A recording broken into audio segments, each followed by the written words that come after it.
Hello students, welcome to my YouTube channel maths marathon with Uttam sir. मैं हूं Uttam Kumar Nirala, maths faculty of Nirala classes private limited Ranchi. ये function का lecture होगा। Function के previous lecture में मैंने ऑड और इवन फंक्शन को लेकर डिस्कस किया था। आज के इस लेक्चर में मैं आपको कंपोजिट फंक्शन को लेकर डिस्कस करूंगा। ये कंपोजिट ऑफ फंक्शन क्या होता है, कंपोजिट फंक्शंस पे प्रॉब्लम्स कैसे बनते हैं। तो चलिए आज के क्लास हम स्टार्ट करते हैं। आज का जो लेक्चर है वो है कंपोजिट फंक्शन। ध्यान से समझिएगा, ठीक है। कंपोजिट फंक्शंस होता क्या है? सबसे पहले लोग ये गलती कर बैठते हैं कि कंपोजिट फंक्शंस का मतलब समझते हैं कि दो फंक्शंस को ऐड करना, दो फंक्शंस को सब्सट्रैक्ट करना, दो फंक्शंस को मल्टीप्लाई करना। ये ऐसा कभी नहीं होता है। कंपोजिट फंक्शंस क्या होता है समझिए। सर तीन नॉन इम्पटी सेट है, तीन नॉन इम्पटी सेट है, ध्यान से समझिएगा, ठीक है। पहला नॉन इम्पटी सेट ए है, दूसरा नॉन इम्पटी बी है और तीसरा नॉन इम्पटी सेट सी है, ठीक है। एक फंक्शन डिफाइंड है एफ सेट ए से सेट बी की ओर, एक दूसरा फंक्शन डिफाइंड है जी सेट बी से सेट सी की ओर। मैंने सेट ए के एलिमेंट में एक्स इनपुट रखा, तो एक्स ए का डोमेन हो गया, इस फंक्शन का डोमेन हो गया। अगर इस f को मैं इनपुट में x दूंगा तो आउटपुट मेरा fx निकल के आएगा, ठीक है। और अगर मैं एक फंक्शन डिफाइन किया हूं g सेट b से सेट c की ओर, और अगर मैं g फंक्शंस को इनपुट fx दूंगा तो फंक्शन निकल के सामने आएगा g ऑफ fx, ठीक। तो एक फंक्शन डिफाइंड हुआ सेट a से सेट c की ओर और जो हो गया g ऑफ fx, ठीक है। इसका मतलब क्या हुआ? इसका मतलब एक प्रैक्टिकल एग्जांपल से समझ सकते हैं। जैसे मान लीजिए, ठीक है, ध्यान से समझिएगा, ये मेरा रांची है और ये मेरा थाईलैंड है, ठीक है। मेरे को रांची से थाईलैंड जाना है, तो अब खुद से सोचो कि रांची से थाईलैंड के लिए तो डायरेक्ट फ्लाइट नहीं मिलेगी, तो मुझे कनेक्टिंग फ्लाइट लेना होगा। तो क्या किया कि मैंने पहले रांची से कोलकाता की फ्लाइट ली, ठीक है, और उसके बाद फिर मैंने कोलकाता से थाईलैंड की फ्लाइट पकड़ी। तो मेरे को रांची से कोलकाता जाना नहीं था, मेरे को वास्तव में रांची से थाईलैंड ही जाना था, ठीक है। तो यही तो हो गया कंपोजिशन ऑफ फंक्शन, ये हो गया आपका कंपोजिशन ऑफ फंक्शन, ठीक है। तो ये मैं एक प्रैक्टिकल एग्जांपल से समझाया कि कंपोजिट ऑफ फंक्शन होता है क्या है। तो अगर फिर से अगर कोई फंक्शन डिफाइंड है सेट ए से सेट बी की ओर, दूसरा फंक्शन डिफाइंड है जी सेट बी से सेट सी की ओर, तो एक फंक्शन डिफाइंड हुआ g of F x set A से सेट सी की ओर, ठीक है। This is called composite function. और अगर उसी का उल्टा लेके चलेंगे तो एफ ऑफ जी एक्स आएगा, ठीक है। तो this is called composite function. तो कंपोजिट ऑफ फंक्शन के बारे में मैंने क्या समझा, फिर से सीखो और फिर से जानो, ठीक है। सर एक फंक्शन डिफाइंड किया मैंने सेट ए से सेट बी की ओर, और दूसरा फंक्शन डिफाइंड किया मैंने बी से सी की ओर। तो एक फंक्शन डिफाइंड हुआ g of F x set A से सेट सी की ओर, और इसी को मैंने बोला कंपोजिट फंक्शन, कंपोजिट फंक्शन, ठीक। सर इस जी ऑफ एफ एक्स को बोलते हैं गॉफ एक्स, क्या बोलते हैं इसको, गॉफ एक्स। और इसी का उल्टा जब हो जाएगा तो हो जाएगा एफ ऑफ जी एक्स, और इसको बोलते हैं फॉग एक्स। क्या बोलते हैं इसको, फॉग एक्स, ठीक है। G of F x, gof x, F of ji x, fog x, ठीक है। This is called composite function. अब जब तुम प्रॉब्लम करोगे ना तो तुम्हारा टॉपिक और ज्यादा क्लियर होगा। देखो कैसे, समझो ध्यान से। मैंने छोटा सा एक प्रॉब्लम लिया, सपोज दैट, ठीक है, कि F x is equal to है साइन एक्स और G x is equal to है एक्स प्लस 4, और अपने को फाइंड करना है fog X and gof X. Fog find करना है और गॉफ फाइंड करना है, ठीक है। तो मैंने क्या बोला, फॉग एक्स का मतलब क्या होगा, एफ ऑफ जी एक्स। एकदम आराम से सुनिएगा। अब तुम खुद से समझो कि एफ ऑफ जी एक्स का मतलब क्या होगा। अगर एफ एक्स साइन एक्स है तो F of M sine M, sir F of T sine T, तो उसी तरह से F of ji X sine G X, ये हो गया साइन जी एक्स। और खुद से एक बात बताइए, कि जहां पे gx है वहां पे डाल देंगे x+4, तो fog x निकल गया sin of x+4। सर हमको चाहिए gauf x, हमको चाहिए gauf x, तो gauf x का मतलब क्या बताए थे, g of fx। तो खुद से सोचिए तो कि अगर gx मेरा x+4 है तो g of t हो जाएगा t+4, gm हो जाएगा m+4, तो g of fx हो जाएगा fx+4। अभी बात बताइए, जहां fx है वहां sin x डाल दे तो ये कितना हो गया आपको बताइए, sin x+4। मैंने fog x और gauf x निकाल लिया। This is called composite functions. एक और एग्जांपल लेके समझाते हैं, समझते जाइएगा, ठीक है सर। थोड़ा मेरी तबीयत आज ठीक नहीं, ध्यान से सुनिएगा। एक और एग्जांपल लिया मैंने, fx is equal to e का पावर x और gx इज इक्वल टू मैंने ले लिया x² प्लस x+2। मैंने फाइंड करने के लिए बोला आपको फॉग एंड गॉफ, कि फॉग फाइंड करो और गॉफ फाइंड करो, तो आप आराम से निकाल लोगे कि नहीं। चलिए पहले मैं निकालता हूं फॉग एक्स। पहले खुद से एक बात बताइए, फॉग एक्स का मतलब क्या होगा, F of ji X, F of ji X. अब खुद से बताओ, एफ ऑफ जी एक्स का मतलब ई का पावर जी एक्स, ई का पावर जी एक्स। और एक बात बताओ बच्चा, कि जहां पे जी एक्स है वहां पे क्या सब्स्टिट्यूट कर देंगे, x² प्लस x+2, तो ये हो गया ई का पावर x² प्लस x+2। अब मेरे को चाहिए गॉफ एक्स, गॉफ एक्स चाहिए। गॉफ एक्स का मतलब क्या बताए थे, g of F X. G of F x का मतलब क्या होगा कि सर g ऑफ t का मतलब t² प्लस t+2, तो g ऑफ एफ एक्स का मतलब एफ एक्स का होल स्क्वायर प्लस एफ एक्स+2, एफ एक्स का होल स्क्वायर प्लस एफ एक्स+2। और एक बात बताओ तुम, कि जहां जहां एफ एक्स है वहां ई का पावर एक्स सब्स्टिट्यूट कर देंगे, तो ई का पावर एक्स का होल स्क्वायर और प्लस ई का पावर x+2। इस तरह से हम फॉग और गॉफ फाइंड कर लेंगे। तो क्या इस तरह का प्रॉब्लम आएगा तो आप लोग आराम से डिस्कस कर लोगे, ठीक है। अब हम लोग क्या करते हैं कि कंपोजिट फंक्शंस के जो कुछ प्रॉपर्टी है उसको लेके डिस्कस करते हैं, ठीक है। ध्यान से समझिएगा, यहां से हम लोग टॉपिक को आगे लेके बढ़ाते हैं और जिसको बोलते हैं प्रॉपर्टीज ऑफ कंपोजिट फंक्शन। समझिएगा ध्यान से, बहुत इजी है sir. Properties of composite functions. देखिए प्रॉपर्टीज ऑफ कंपोजिट फंक्शंस में कितने सारे प्रॉपर्टीज हैं, थोड़ा आप याद करो, 9th की बात याद करो, commutative a into b is equal to b into a. तो इसका मतलब f of ji x is equal to g of F x होना चाहिए, बट ऐसा कभी नहीं होगा सर। जब मैंने पहले वाले एग्जांपल में लेके डिस्कस किया था तो फॉग आया था, आप वीडियो पॉज करके देख लेना, फॉग आया था साइन ऑफ x+4 और गॉफ आया था साइन x+4। तो एक हो गया साइन ऑफ x+4 और एक है साइन x+4, दोनों तो अलग अलग है ना सर। तो कभी भी फॉग और गॉफ कभी इक्वल नहीं होगा, तो हम क्या लिखेंगे कि sir composite of function, composition of functions, composition of functions is not commutative, is not commutative in general. That means क्या कि sir fog x not equal to gauf x कभी नहीं होगा। लेकिन सर आप एक टॉपिक और पढ़े होंगे एसोसिएटिव के बारे में। एसोसिएटिव के बारे में आप पढ़े होंगे कि a into b into c is equal to a into b into c. तो यहां पे एसोसिएटिव का मतलब तीन फंक्शंस को लेकर अगर मैं डिस्कस करूं तो हाँ सर, कंपोजिशन ऑफ फंक्शन हमेशा एसोसिएटिव लॉ को फॉलो करता है। मैं आपको एक बेहतर एग्जांपल लेके अभी तुरंत समझाऊंगा। तो मैं पहले लिखता हूं कि composite of function, composition of function, composition of क्या फंक्शंस इज एसोसिएटिव, इज क्या बोलो, एसोसिएटिव। मैं आपको एक एग्जांपल लेके डिस्कस कर सकता हूं, समझिएगा कि कंपोजिशन ऑफ फंक्शन कैसे एसोसिएटिव लॉ को फॉलो करता है। We can check from an example. देखो कैसे सर, मैं क्या बोलना चाहा कि कंपोजिशन ऑफ फंक्शन जो होता है वो एसोसिएटिव लॉ को फॉलो करता है। तो अगर एसोसिएटिव लॉ को फॉलो करेगा और एसोसिएटिव लॉ में तीन फंक्शंस आएंगे सर, तो कैसे डिस्कस करेंगे। मान लिया कि एक फंक्शन h है जो डिफाइंड है a से लेके b तक, ठीक। दूसरा फंक्शन g है जो डिफाइंड है b से लेके c तक, और तीसरा फंक्शन f है जो डिफाइंड है c से लेके d तक।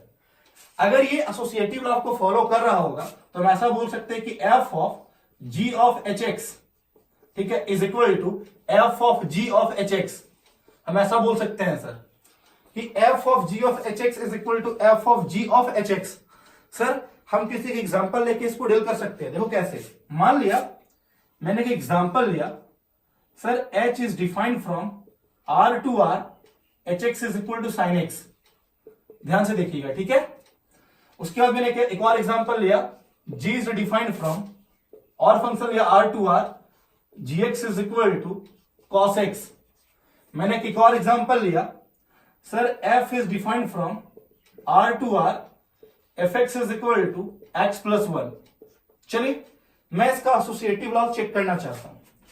एसोसिएटिव लॉ का पहले चेक करूंगा, f of g of hx, f of g of hx। g of hx का मतलब g ऑफ hx। ध्यान से देखिएगा सर, वह बताइए g ऑफ hx का मतलब क्या होगा। सर gx मेरा है cos x, तो g ऑफ hx का मतलब हो जाएगा cos hx, cos hx। चलिए आगे बढ़िए, सर cos hx, cos, और जहां पे hx है वहां पे क्या डाल देंगे, बोलो sin x। ये हो गया sin x। अब हो गया f of cos sin x, तो f of cos sin x का मतलब sir cos sin x plus 1। Sir fx is equal to है x प्लस 1, तो f of cos sin x का मतलब हो गया ना cos sin x प्लस 1। ये हो गया तुम्हारा cos sin x प्लस 1। चलिए अब इसका LHS पार्ट निकाल लीजिए। LHS पार्ट निकाल लिया, अब RHS पार्ट निकाल लेते हैं। पहले निकाल लेते हैं sir f of g। Sir देखिएगा ध्यान से, यहां से कर रहे हैं, ठीक है। ये मैंने इसको लिखा, अब मैं इसको कर रहा हूं, sir f of g of hx। तो पहले मैं निकालूंगा fog f of g, f of g। ध्यान से देखिएगा सर, ठीक है। f ऑफ g का मतलब f के फंक्शन में g डाल दो, f के फंक्शन में g डाल दो, मतलब हो गया cos x प्लस 1, ठीक है, ऑफ hx। अब एक बात बताओ, cos of x plus 1 into hx का मतलब क्या हुआ कि cos के x में हम hx पुट कर देंगे, cos के x में hx पुट कर देंगे, तो hx पुट कर देंगे मतलब sin x पुट कर देंगे, तो ये हो गया cos sin x और प्लस 1। ध्यान से देखिए तो सर LHS और RHS आपको सेम दिखाई दे रहा होगा, मतलब हम बोल सकते हैं कि कंपोजिशन ऑफ फंक्शन जो होगा वो एसोसिएटिव लॉ को फॉलो करेगा सर। चलो आगे बढ़ते हैं, तीसरे पॉइंट की तरफ लेके मूव करते हैं।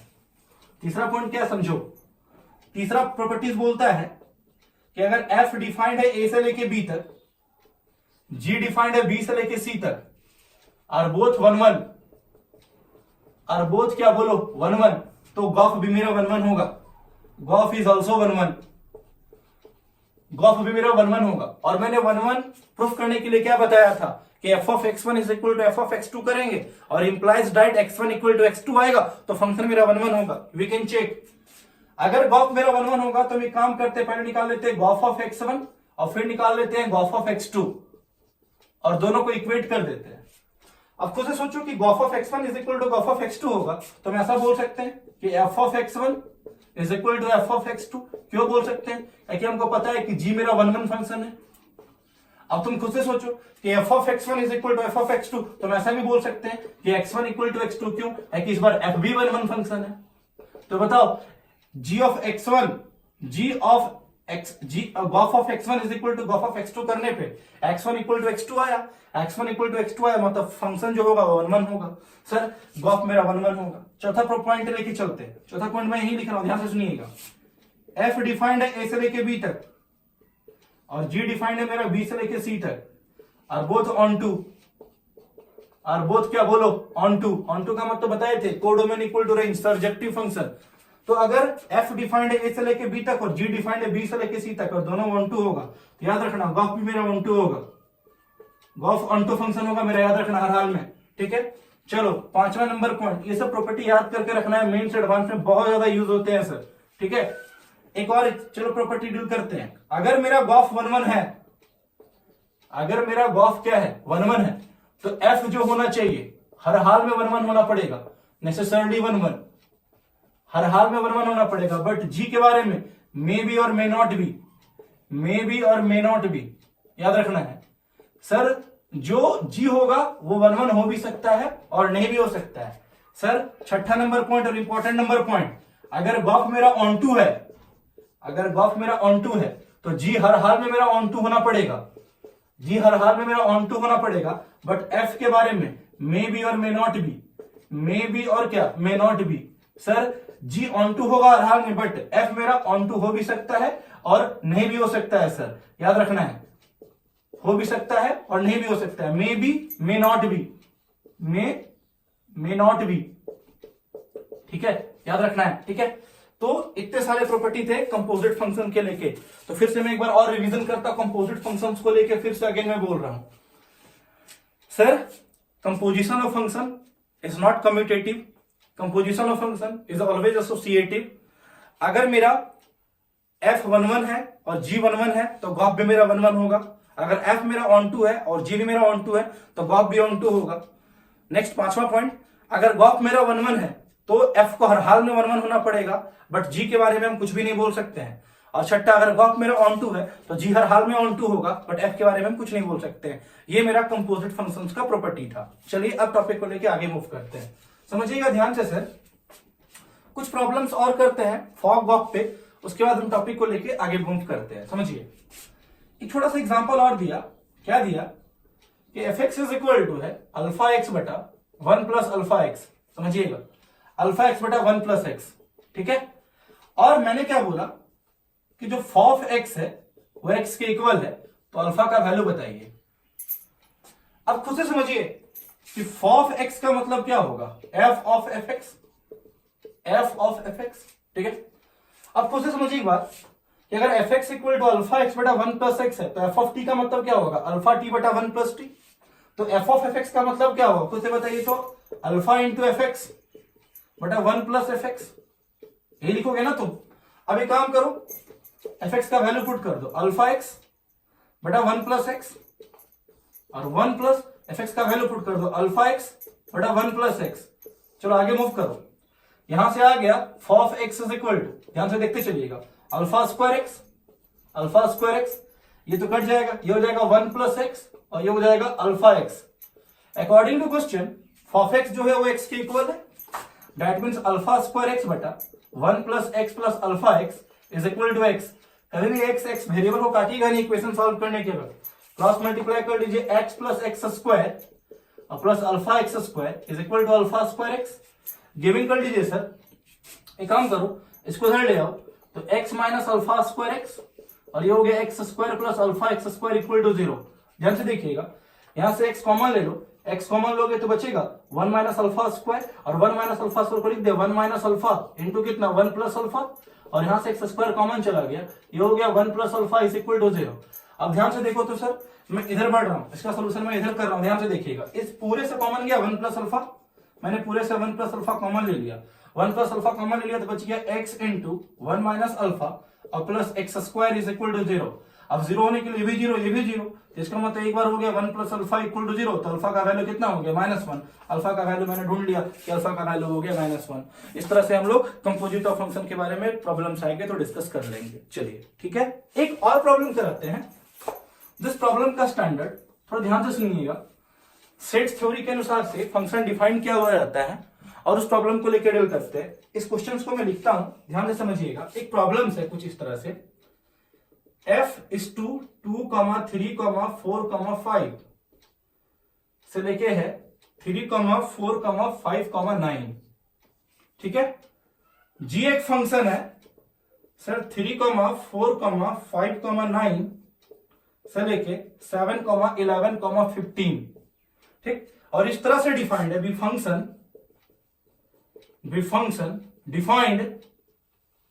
डिफाइंड एज, देखिएगा, f of 2 is equal to 3, f of 3 is equal to 4, f of 4 is equal to 5, ठीक है। f of 4 is equal to क्या, 5, एंड ध्यान से देखिएगा, g of 3